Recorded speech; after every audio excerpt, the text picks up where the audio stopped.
Assalamualaikum viewers, in talk 4 I tried to kind of set the scene for suggesting a kind of method for mega projects in Pakistan.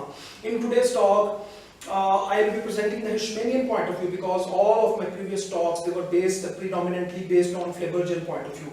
By emphasizing or by elaborating the Hishmanian point of view, my purpose is to look into the comparative issues between the two viewpoints before suggesting a method for Pakistan.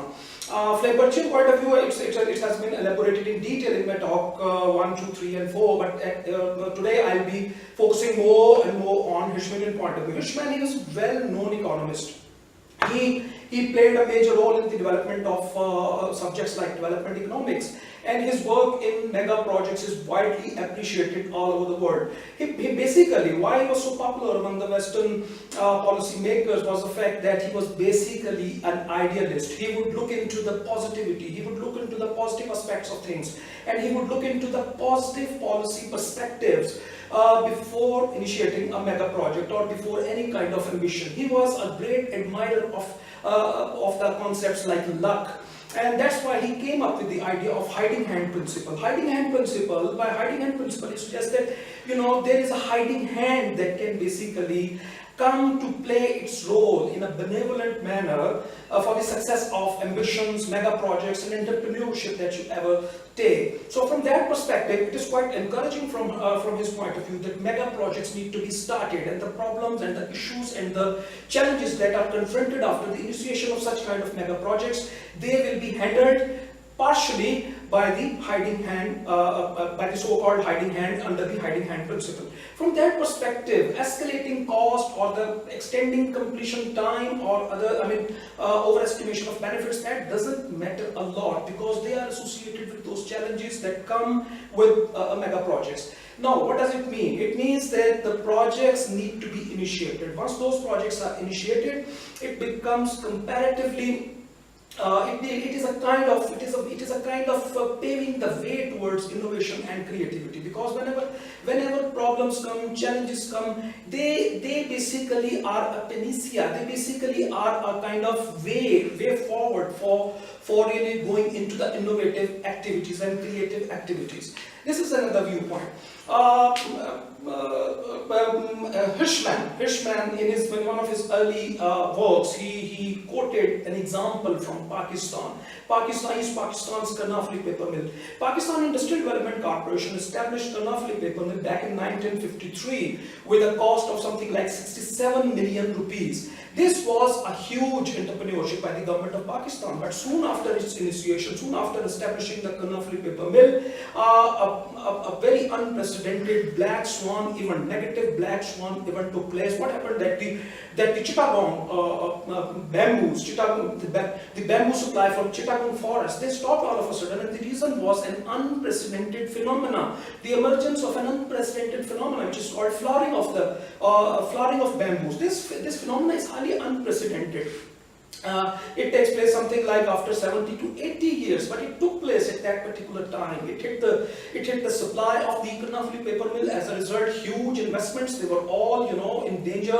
The mill was close to be closed. It was a big failure, and it was seen as a misadventure on the part of the government of Pakistan. But soon after these challenges, the government of Pakistan, the Pakistan Industrial Development Corporation, and the Karnataka paper mill management, what they did, they started looking at innovative solutions. An organization was set up for collecting bamboos from all over East Pakistan or Bangladesh. Instead of solely focusing and solely collecting bamboos from Chittagong forest only. So what happens that it gave a kind of alternative solutions. Similarly, the innovation and the way forward kind of approach was followed, which gave many innovative solutions.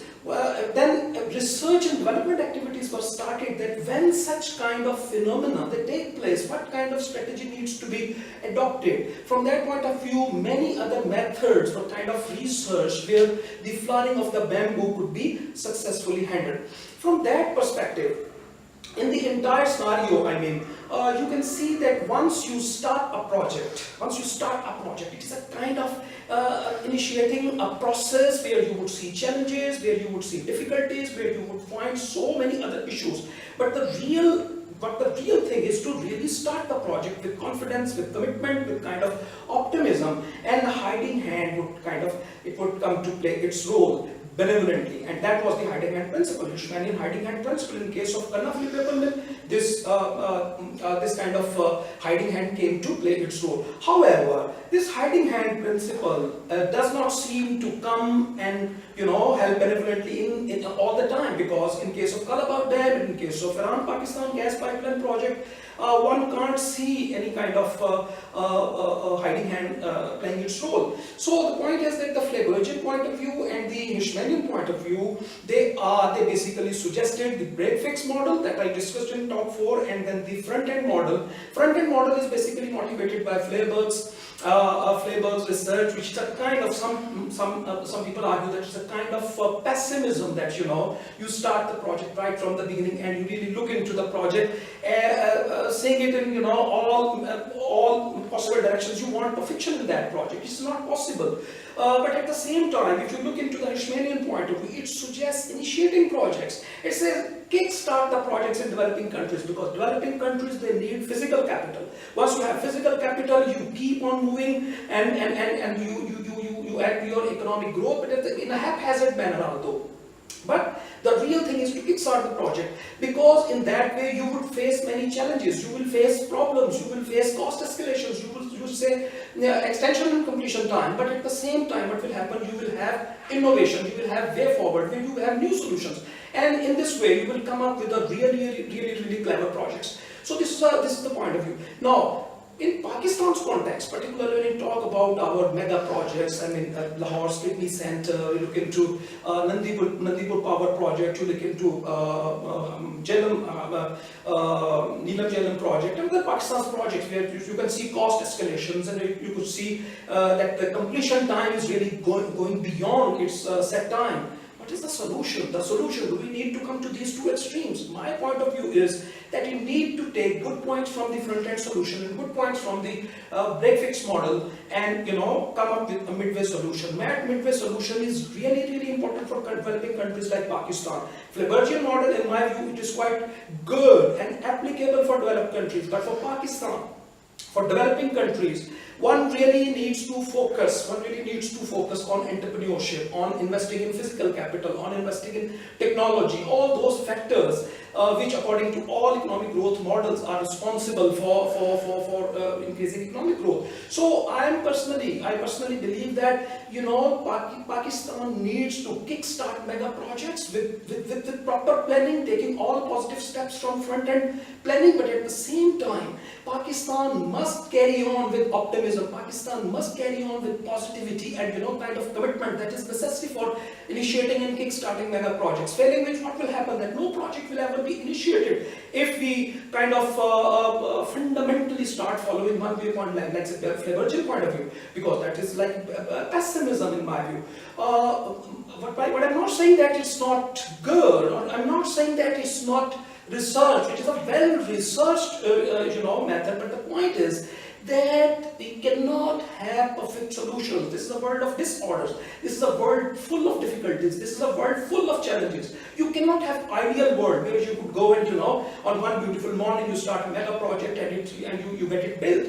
No, sir. It doesn't happen. There are challenges in every day of life, every part of life. You face challenges.